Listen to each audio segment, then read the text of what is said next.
I have another deal in the Beverly area, 500,000. So this is the deal. Uh, Seller was originally asking 545. I got him down to 525. This has been going on for a month, but I finally have an appointment to meet with him at tomorrow night. He's agreed to 525 seller financing, and his payment is $2,950. Mortgage is $510,000. Um, he is willing to owner finance, and so far so good. What's his asking price? Originally it was 545. I got him to 525. So he owes almost what it's worth. Almost, but All right. That's good. So are you going to lease option it? So he said he would sell with owner financing. Okay. And I have sent him to down. I have sent him a purchase and sale agreement, which he has reviewed and has already said it's okay, or felt it's okay. That. You're going to kill deals that way, man. Do not do that. I did this before I even went to Quick Start. Well, okay, don't do it again. Am I going to see you at the alumni event? Not unless I get a shut-up check. Well, you won't get one that fast. You got to get under contract, then you got to find a buyer. Is he living in the house? So he is not living in the house. That's good. He's getting divorced. Him and his wife have split up. He has a renter in the house, and that renter goes until next October. So we've been working the deal slowly over email, and there's really no rush. What's the down payment? The down payment is nothing. Okay, that's good. So the agreement is you're going to buy for $5.25. Your payment's going to be his payment, right? And you're just going to leave the tenant in there until that comes to a conclusion. How much rent are they paying?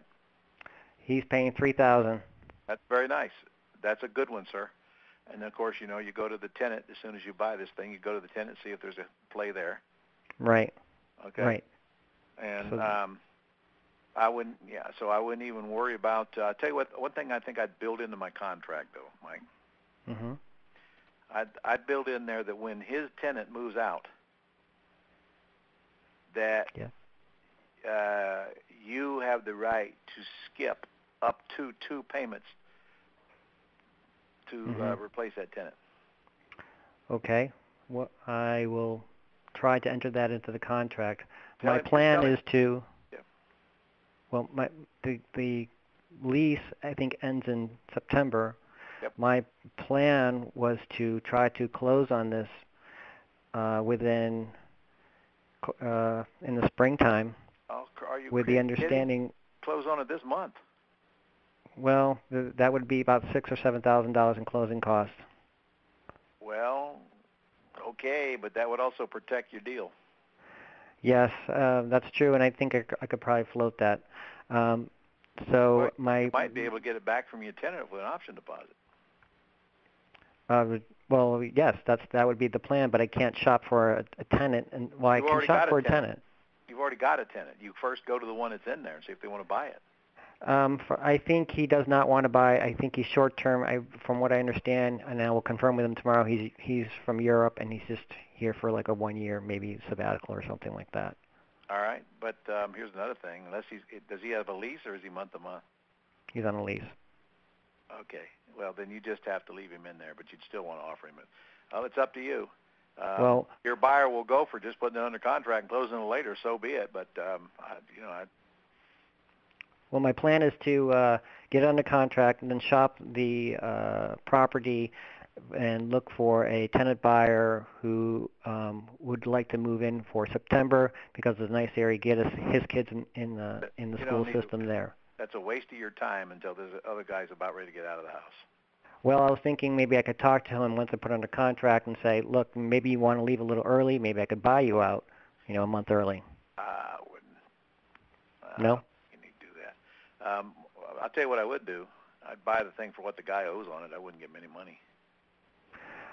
I think there's just too much of a spread there. He wants some money. Specifically, he has to pay off his wife to some degree for a divorce. $15,000 out of the deal.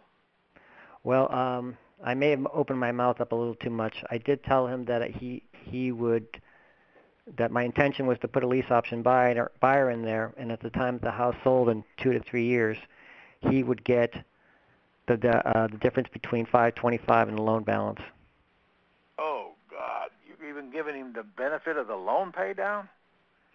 I gave him the benefit of the loan pay down. You can take that back, sir. You can take that back. You can just write it that he gets $15,000 at the loan payoff. You're getting the benefit of the loan pay down. All right. Do you think it could go down that much? He won't even remember what you said. Yeah, it'll go down quite a bit. It's a $500,000 loan. 3 years, I bet you that thing will go down 30, 40 grand. Easy.